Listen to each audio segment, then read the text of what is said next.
नमस्कार, स्वागत है आपका पांच का पंच में। मैं हूं सनी गंगासागर आपके साथ में। इस बुलेटिन में आपको दिखाएंगे शाम 5 बजे तक की 5 वो बड़ी और महत्वपूर्ण खबरें जो सुर्खियों में छाई रही। बारी बारी से आपको बताते हैं कौन सी वो 5 खबरें हैं जिस पर हम आगे डिटेल में बात करेंगे। तो सबसे पहले बात करेंगे गुजरात की।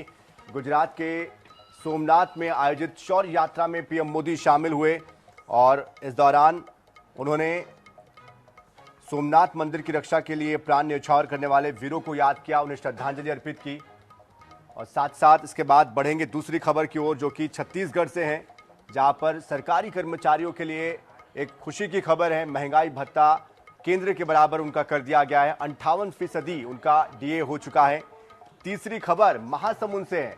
देखिए, हाल ही में कवर्धा से आपने खबर सुनी थी कि चूहे धान खा गए, लेकिन अब महासमुंद में भी कुछ ऐसा ही हुआ है। 5 करोड़ का धान गायब हो चुका है। क्या पूरा मामला ये भी दिखाएंगे। आगर मालवा में ड्रग फैक्ट्री का खुलासा हुआ है, किस तरह से ये ड्रग फैक्ट्री यहाँ पर चल रही थी नर्सरी की आड़ में, ये भी दिखाएंगे।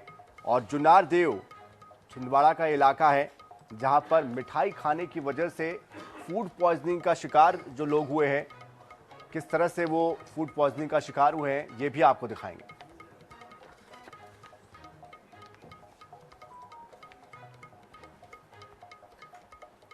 तो शुरुआत करते हैं गुजरात के सोमनाथ की खबर से, जहां पर शौर्य यात्रा में शामिल होने के लिए पीएम मोदी खुद पहुंचे और उन्होंने इस यात्रा में बकायदा दोनों हाथों में डमरू लेकर डमरू बजाया और साथ साथ सोमनाथ मंदिर को लेकर जिन्होंने अपनी कुर्बानी दी थी, जिन्होंने शहादत दी थी, उनको याद किया, श्रद्धांजलि उनको अर्पित की। और इस दौरान 108 घोड़ों के साथ भव्य जुलूस निकाला गया। तो भगवान शिव की भक्ति में रमे हुए नजर आए पीएम मोदी, डमरू बजाते हुए दिखाई दिए। हाथ ऊपर करके दोनों हाथों में वो डमरू बजाते नजर आए। सोमनाथ मंदिर में भगवान शिव की पूजा अर्चना उन्होंने की, जल अभिषेक किया। पीएम मोदी ने जनसभा को संबोधित किया, कहा कि आज कण कण वीरता और साहस का साक्षी बना हुआ है। साथ ही उन्होंने कहा कि हमें रोकने की बहुत कोशिशें की गई लेकिन हम रुके नहीं। सोमनाथ के महत्व को उन्होंने याद किया। महमूद गजनवी, जिन्होंने आक्रांता ने जिसने आक्रमण किया था सोमनाथ पर, उसके 1000 साल पूरे हो चुके हैं। जीर्णोद्धार जो हुआ है सोमनाथ का, उसके 75 साल पूरे हो चुके हैं। और इसी उपलक्ष्य में ये खास आयोजन यहाँ पर किया गया है। और ये जो आयोजन किया गया है, ये एक भव्य आयोजन हो रहा है। लगातार इसके लिए अलग अलग कार्यक्रमों का आयोजन किया जा रहा है हर दिन। शौर्य यात्रा में जब पीएम मोदी शामिल हुए उस दौरान की तस्वीरें, 108 घोड़े शौर्य यात्रा का जब हिस्सा बने उस वक्त की तस्वीर, और सोमनाथ के मंदिर परिसर में जब पीएम मोदी पहुंचे उस वक्त, और साथ साथ जब पटेल की प्रतिमा को श्रद्धांजलि जब दी उन्होंने, याद किया। सोमनाथ के मंदिर के अंदर पूजा अर्चना जब वो कर रहे थे जलाभिषेक के दौरान की वो तस्वीर। तो ये 6 तस्वीरें आपके सामने हैं। स्वाभिमान का शंखनाद ये सोमनाथ से हुआ है।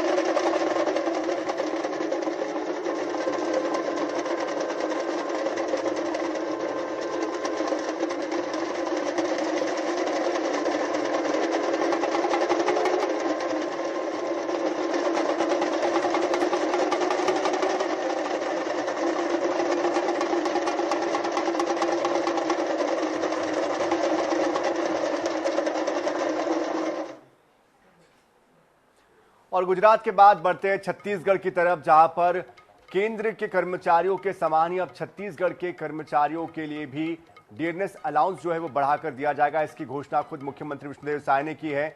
और अब बढ़ा हुआ जो डीए है वो 58% उनको दिया जाएगा। पहले ये 55% था, जो बढ़कर अब 58% उनको मिलेगा, जिससे कि बढ़ती महंगाई से उनको राहत मिलेगी। मुख्यमंत्री ने यह घोषणा छत्तीसगढ़ राज्य कर्मचारी संघ के 8वें राज्य सम्मेलन के दौरान की है।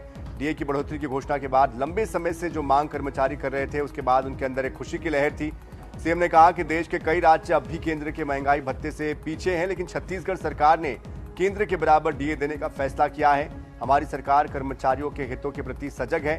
समय समय पर उनके हित में जरूरी निर्णय भी लिए जाएंगे। साथ ही उनकी जो अन्य मांगे थी उन पर भी सहमति की बात सीएम ने कही है।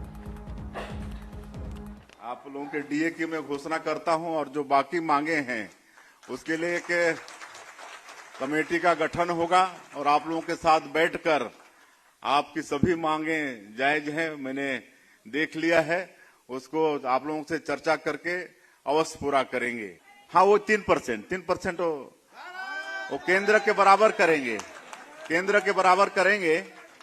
हाँ, उसकी घोषणा हम कर रहे हैं और आप सब लोगों को बहुत बहुत बधाई, बहुत बहुत शुभकामनाएं। और इस पूरी खबर पर अधिक जानकारी के लिए हमारे साथ हमारी संवाददाता मोनिका दुबे भी जुड़ चुकी है। मोनिका, डीएनएस अनाउंस जो है वो बढ़ गया है, अब राज्य के कर्मचारियों का किस तरह की प्रतिक्रिया आई है? जी बिल्कुल, देखिए कहीं ना कहीं एक अधिकारी कर्मचारियों के लिए एक जो बड़ी सौगात है वो साल के शुरुआत में ही मुख्यमंत्री विष्णुदेव साय और राज्य सरकार ने दी हुई है, जहां पर डीए में जो बढ़ोतरी है वो कर दी गई है। मुख्यमंत्री विष्णुदेव साय राष्ट्रीय जो राज्य कर्मचारी संघ के अधिवेशन में आज शामिल होने पहुंचे थे, जहां पर उन्होंने जो बड़ा ऐलान है वो किया है। राज्य कर्मचारी संघ के अधिवेशन से, ये मंच से उन्होंने जो घोषणा है वो की हुई है, जहां पर कर्मचारियों को अब 55% से बढ़कर 58% तक का जो महंगाई भत्ता है वो मिलेगा। राज्य सरकार ने कहीं ना कहीं उनके हित में एक बड़ा फैसला लिया है।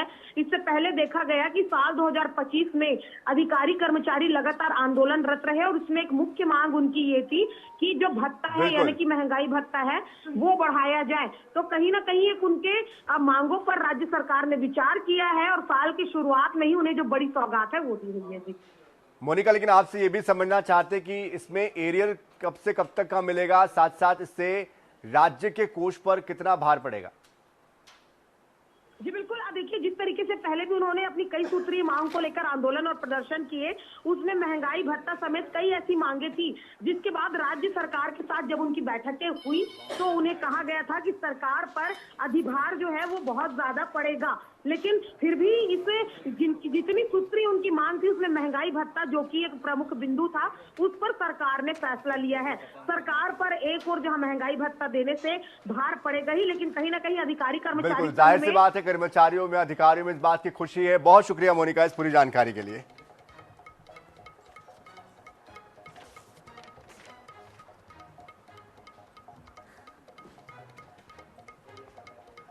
अगली खबर भी छत्तीसगढ़ से ही है। कवर्धा का मामला आपको याद ही होगा कि किस तरह से चूहों ने यहां पर करोड़ों का धान चट कर गए थे। एक बार फिर से ऐसा ही मामला महासमुंद से सामने आ रहा है और यहां पर भी 5 करोड़ रुपए का जो धान है वो चूहे कीट पतंगे खा गए और इस बात को लेकर अब हड़कंप मचा हुआ है। तो बागबाहरा संग्रहण केंद्र में 1800 मीट्रिक टन से अधिक का धान शॉर्टेज पाया गया था। छत्तीसगढ़ राज्य सहकारी विपणन संघ के महाप्रबंधक ने संग्रहण केंद्र प्रभारी को इस संबंध में नोटिस जारी किया। प्रभारी ने जवाब में चूहा, चिड़िया, कीट प्रकोप, नमी, गर्मी, मौसम के आकस्मिक उतार चढ़ाव को लेकर इसका कारण बताया है। जिले के 5 ही संग्रहण केंद्रों में कुल 7600 टन से ज्यादा का धान का शॉर्टेज सामने आया, जिससे कि किसान और प्रशासन में इस बात को लेकर अब चिंता है और अब इस मामले में क्या एक्शन होता है देखना होगा, क्योंकि इसके पहले कवर्धा की खबर आपने देखी ही थी। तो क्या अब कहीं और भी इस तरह से और धान कीट पतंगे धान चट करेंगे आने वाले समय में, ये भी देखना होगा, क्योंकि इतना बड़ा नुकसान हो गया और जिम्मेदारों को ये खबर ही नहीं है कि करोड़ों का नुकसान हो चुका है। अब जब सवाल पूछे जा रहे हैं तो अब इस पर टाल मटोल वाले जवाब मिल रहे हैं। जांच की जाएगी, देखा जाएगा, समझा जाएगा, इस तरह की बातें हो रही है। लेकिन कुल मिलाकर बात इस बात पर खड़ी होती है, आकर सवाल इस बात पर खड़ा होता है कि ये जो राज्य के राजस्व का जो नुकसान हो रहा है, जो घाटा हो रहा है, उसके लिए जिम्मेदार कौन है? क्या कोई जिम्मेदारी इसकी लेगा या फिर सीधे सीधे चूहों पर, कीट पतंगों पर बात डालकर पल्ला झाड़ लिया जाएगा? तो INS 24/7 ने खबर प्रमुखता के साथ दिखाई है। इसके पहले भी हमने कवर्धा की खबर दिखाई थी और इस बीच हमारे साथ हमारे संवाददाता राहुल जुड़ चुके हैं। राहुल, आपसे समझना चाहते हैं क्या इस पूरे मामले को लेकर कोई कार्रवाई की जा रही है, किस तरह का एक्शन लिया जा रहा है, ये जो राजकीय खाते को नुकसान पहुंचा है इसकी भरपाई कैसे की जाएगी? जी बिल्कुल, बता दूं कि जो नुकसान हुआ है, शासन को जो करोड़ों का चूना लगाया गया है, 5 करोड़ लगभग बागबाहरा के खाद संग्रहण के लिए 5 करोड़ 71 लाख रुपए का जो घोटाला हुआ है, उसको इल्जाम दिया गया है। नमी बता करके जो है चिड़िया और चूहे, ये दोनों का जो धान को खाने का बताया जा रहा है, इसमें कहीं न कहीं सवालिया निशान खड़े कर दिए हैं। आपको महासमुंद की स्थिति बता दूं कि यहाँ 5 संग्रहण केंद्र हैं, धान संग्रहण केंद्र, जहाँ पर सभी के सभी जगहों पर लगभग 7,668 क्विंटल धान का जो खाते बताया गया है। बागबाहरा की बात कर दे तो बागबाहरा में 1836 मीट्रिक टन धान का खाते बताया गया है। और हालांकि इस पूरे मामले पर हमने जिला के कलेक्टर से संज्ञान लिया है, तो उन्होंने कहा कि इस मामले को मुझे अभी पता चला है आपके माध्यम से, और जहाँ तक हो इसमें हम जांच करेंगे। जांच करने के बाद जो है इस पर कार्रवाई की जाएगी। देखना यह होगा कि विपणन विभाग इस पर क्या कुछ कार्रवाई करता है, क्योंकि आपको बता दूं खाद्य नागरिक आपूर्ति के जो उपभोक्ता संरक्षण विभाग के जो सचिव हैं, उन्होंने विगत 12 दिसंबर को 2025 को पत्र जारी किया था, जिसमें साफ तौर पर कहा गया था कि 1% की कमी पर केंद्र प्रभारियों को कारण बताओ नोटिस दिया जाएगा। 1% से 2% की कमी आने पर केंद्र प्रभारियों पर विभागीय जांच किया जाएगा। वही 2% से अधिक की कमी आने पर केंद्र प्रभारियों के खिलाफ त्वरित निलंबन की कार्रवाई की जाएगी। लेकिन बागबाहरा का जो मामला है, इसमें जो धान संग्रहण के प्रभारी है, उन्होंने अपने लिखित में दिया है जहाँ पे कि 3.63% की स्टार्टेज बताया गया। इसके बाद भी विभागीय कार्रवाई का न होना कहीं न कहीं एक बड़ा प्रश्न चिन्ह लगता है। जी चलिए, आप नजर बनाए रखिएगा। बहुत शुक्रिया राहुल भोई इस पूरी जानकारी के लिए।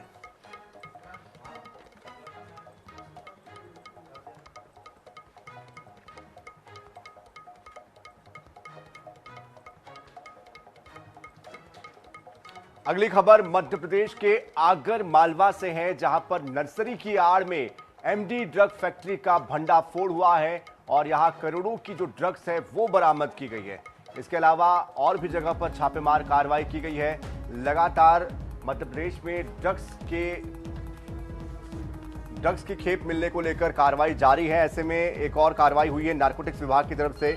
शनिवार की तड़के आमला क्षेत्र स्थित तीर्थ नर्सरी पर छापा मारा गया। 31 किलो 250 ग्राम एमडी ड्रग्स यहां से जब्त की गई। जब्त ड्रग की कीमत घरेलू बाजार में 10 करोड़ रुपए आकी गई है, जबकि अंतर्राष्ट्रीय बाजार में इसकी कीमत 50 करोड़ रुपए से ज्यादा है।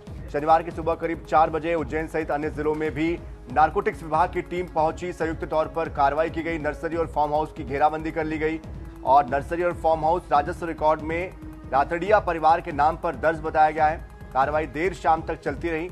तलाशी के दौरान नर्सरी परिसर के भीतर एमडी ड्रग बनाने की गुप्त लैब संचालित होने की जानकारी मिली। मौके से 31.250 किलो तैयार एमडी ड्रग, करीब 600 किलो केमिकल कच्चा माल यानी कि, और साथ साथ ड्रग्स निर्माण में उपयोग होने वाली मशीनें, तकनीकी उपकरण जब्त किए गए हैं।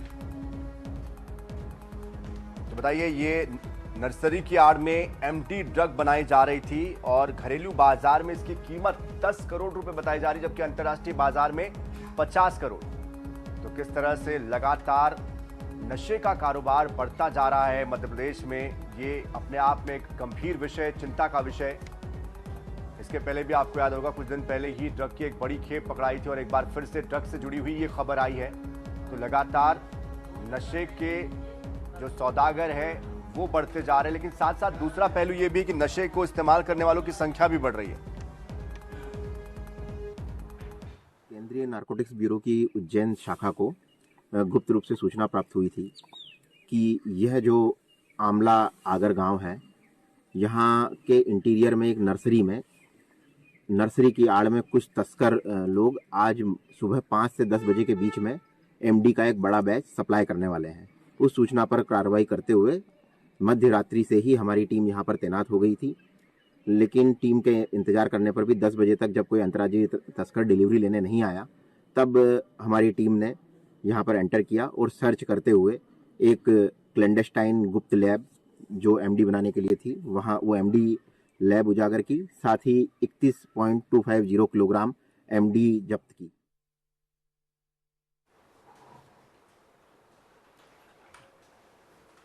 और इस पूरी खबर पर अधिक जानकारी के लिए हमारे साथ हमारे संवाददाता पप्पू मकवाना जुड़ चुके हैं।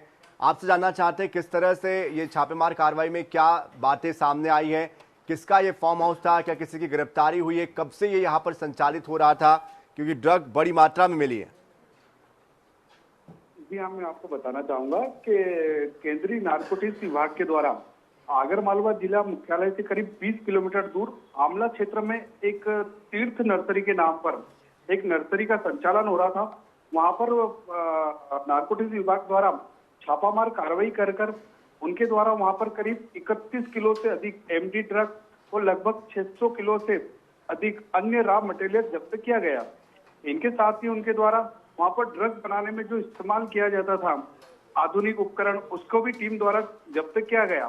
फिलहाल अभी इस मामले में उनके द्वारा बताया गया है कि 3 लोगों की गिरफ्तारी की गई है और उनके द्वारा उनकी इन्वेस्टिगेशन कर पूछताछ की जा रही है। चलिए, आप नजर बनाए रखिए। बहुत बहुत शुक्रिया फिलहाल इस पूरी जानकारी के लिए।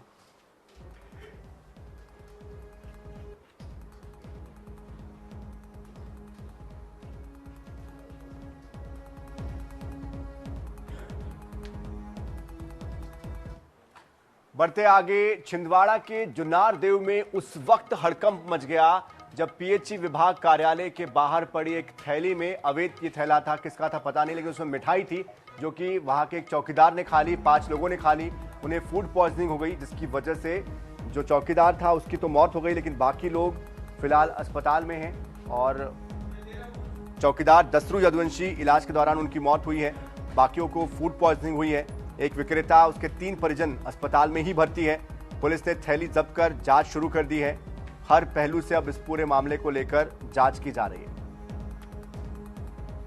तो फूड पॉइजनिंग का ये मामला है। अनजान व्यक्ति ने थैला छोड़ा था, मिठाई थी उसके अंदर, और ये मिठाई खाने के बाद फूड पॉइजनिंग इनको हो गई 5 लोगों को, लेकिन जो चौकीदार था उसकी मौत हो गई।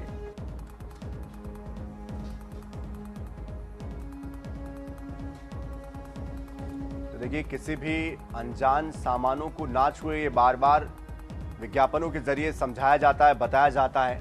अब ये जो थैला था ये किसका था, किस उद्देश्य से, किस पर्पस से रखा गया था, और क्या कोई जानबूझकर छोड़कर गया था या भूलवश वो यहाँ पर छोड़कर गया था, ये सवालों के जो जवाब है वो तब मिल पाएंगे जब इस मामले में जांच होगी। लेकिन एक शख्स की जान इस मामले में चली गई है, अन्य जो 4 लोग हैं वो फिलहाल इलाजरत है। तो गंभीर ये मामला है। तो लगातार इन दिनों फूड पॉइजनिंग के मामले भी बढ़ते ही जा रहे हैं। खाद्य पदार्थों की जो गुणवत्ता है वो भी सवालों के घेरे में है।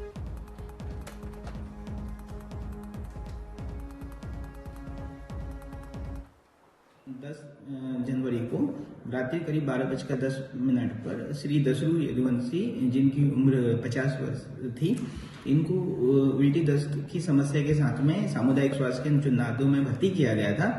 और इनके परिजनों के द्वारा बताया गया कि इनके द्वारा किसी अज्ञात मिठाई का सेवन किया गया है, जिसके उपरांत इनकी स्थिति में सुधार न होने के कारण इनको जिला अस्पताल छिंदवाड़ा रेफर किया गया था, जिनकी आज दिनांक को मृत्यु हो गई है। परिवार के 4 सदस्यों के द्वारा ये मिठाई का पुनः सेवन किया गया था, जिसमें कि 2 लोगों को जिला अस्पताल छिंदवाड़ा रेफर किया गया था, जिनकी स्थिति सामान्य है, और जो बचे 2 लोग थे जिनको सामुदायिक स्वास्थ्य केंद्र जुन्नार में भर्ती किया गया था।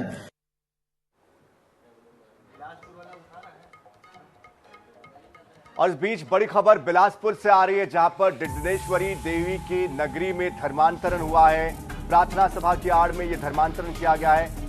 पास्टर राम कुमार केवट धर्मांतरण कराते हुए पकड़ाया है। मस्तूरी थाना क्षेत्र के मल्हार चौकी का ये पूरा मामला है। तो प्रार्थना सभा की आड़ में धर्मांतरण की यह खबर, पास्टर राम कुमार केवट धर्मांतरण कराते हुए पकड़ाया है। मस्तूरी थाना क्षेत्र मल्हार चौकी का ये पूरा मामला। तो देखिए, धर्मांतरण छत्तीसगढ़ में रुकने का नाम नहीं ले रहा है। कभी खबर आती है बस्तर से, कभी आती है खबर कवर्धा से, कभी बलौदाबाजार से, तो कभी बिलासपुर से, और कभी भिलाई और दुर्ग से। तो कहीं ना कहीं लगभग प्रदेश के सभी इलाकों से ये खबरें निकल कर आ रही है। कुछ इलाके ज्यादा प्रभावित हैं, जशपुर सरगुजा के इलाके, जगदलपुर के इलाके या काकेर का इलाका, लेकिन बिलासपुर से भी समय समय पर खबरें आती है। और इस पूरी खबर पर अधिक जानकारी के लिए पंकज गुप्ते हमारे साथ, हमारे संवाददाता जुड़ चुके हैं। पंकज, सबसे पहले तो आपसे जानना चाहते हैं कि कितने लोगों का धर्मांतरण किया जा रहा था, इस पूरे खबर को लेकर क्या जानकारी आ रही है, कितने लोगों की गिरफ्तारी हुई है? जी बिल्कुल, आपको बताना चाहता हूँ, पूरा मामला मस्तूरी थाना क्षेत्र के मल्हार चौकी का है। वहां पर के एक गांव है, वहां पर जो राम कुमार केवट है, जो पास्टर है, वो अपने घर के छत के ऊपर में बंद कमरे में लोगों का, जो हिंदू धर्म के लोग थे, उनका प्रार्थना सभा के आड़ में धर्मांतरण कराया था। इसकी सूचना जैसे ही वहां पर के लोगों को लगी, उन्होंने पुलिस को इसकी सूचना दी। पुलिस और हिंदू संगठन दोनों वहां पर मिलकर वहां पर संयुक्त रूप से पहुंचे और छापामार कार्रवाई करते हुए जो धर्मांतरण का खुला खेल कर रहे थे, राम कुमार केवट कराया जा रहा था, उसको गिरफ्तार कर लिया गया है। अभी भी ये देखना होगा कि जो राम कुमार केवट है, उसके साथ साथ इसके तार कहां जुड़ते हैं। लेकिन आपको एक बात बताना चाहूंगा कि जो मस्तूरी थाना क्षेत्र है, यहाँ पर ही सबसे ज्यादा धर्मांतरण के केसेस सामने आते हैं। हर संडे को ऐसे धर्मांतरण का खुला खेल चलता है। चंगाई सभा के आड़ में प्रार्थना सभा कराया जाता है और लोगों को धर्मांतरित कराया जाता है। जी बिल्कुल पंकज, कितने लोग यहाँ पर पहुंचे थे? क्योंकि हम तस्वीरों में देख रहे हैं बड़ी संख्या में महिलाएं दिखाई दे रही है, उनसे क्या कहा गया, किस तरह से वो तैयार हुए धर्मांतरण के लिए? जी देखिए, आमतौर पर जो देखा जाता है, जो हॉस्पिटल, जो सरकारी हॉस्पिटल होते हैं, उनके आसपास ये एक संगठन ऐसा काम करता है। वहां पर के जो बीमार लोग रहते हैं, उनको बरगला करके वहां अपने प्रार्थना सभा, चंगाई सभा ले जाते हैं। चंगाई सभा का मतलब ये होता है कि जो बीमार व्यक्ति है उसको चंगा कर देना, ये इसका भला फुसलाकर वहां तक ले जाते हैं और बताते हैं कि जो ईसाई धर्म में ही आप लोगों को सब ठीक होगा और जो हिंदू देवी देवता है वो मूर्तियों को फेंको, ताकि क्योंकि वो शैतान की मूर्तियां हैं। ये सारी चीज कहते हुए उनको कुछ हॉली वाटर या कुछ ऐसा पानी पिलाया जाता है, जिसके बाद लोग कुछ अपने आप को अलग महसूस करते हैं, उनके दिमाग को अलग ब्रेन वॉश कर दिया जाता है। तब बड़ी संख्या में सबसे ज्यादा प्रभावित महिलाएं, बच्चे होते हैं। तो जो तस्वीर में भी देख सकते हैं, वहां पर बड़ी संख्या में महिलाएं पहुंचे हुए हैं, कुछ पुरुष है।